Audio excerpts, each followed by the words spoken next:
Qu'il n'est pas de moi, le sanglot de l'homme. Je comprends bien que vous dénoncez une forme d'infantilisation de l'Afrique, mais de là à dire qu'il faut qu'elle se prenne en main et ne plus attendre d'aide de l'extérieur, vous savez bien que si on arrête de donner la béquille à un oiseau qui ne sait faire que la recevoir, il meurt.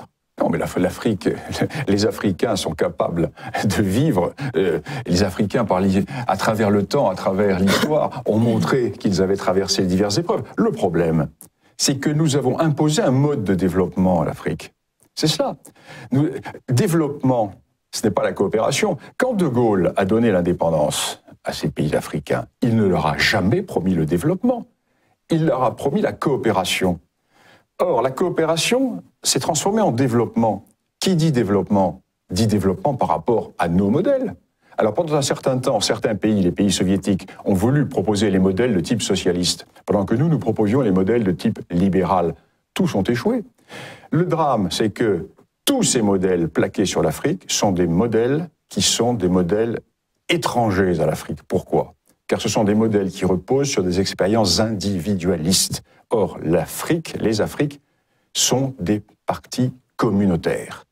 Vous ne pouvez pas greffer des prunes sur un palmier, même si vous mettez 3 tonnes d'engrais. Le porte-greffe, ça ne fonctionne pas. Les Africains ne sont pas des Européens pauvres à la peau noire. Ils ont leur civilisation, ils ont leur façon de penser.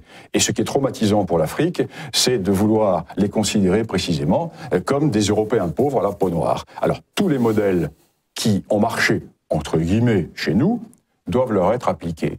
La démocratie, les droits de l'homme, le libéralisme, etc. Eh bien, on va à l'échec. Car le problème de l'Afrique, c'est cela. Ce n'est pas l'économie, ce n'est pas le manque de développement, c'est un problème d'ordre psychologique, sociologique, culturel et surtout un modèle d'arrogance intellectuelle que nous avons avec notre européocentrisme, né dans ce petit cap de l'Europe qui représente géographiquement le 20e de la planète ou le 30e de la planète, peuplé par le 10e de la planète et qui prétend vouloir donner des leçons au monde entier, aussi bien à Poutine qu'aux Chinois qu'aux Africains. Eh bien non. Alors, est-ce qu'il n'y a pas une contradiction quand même dans votre ouvrage ?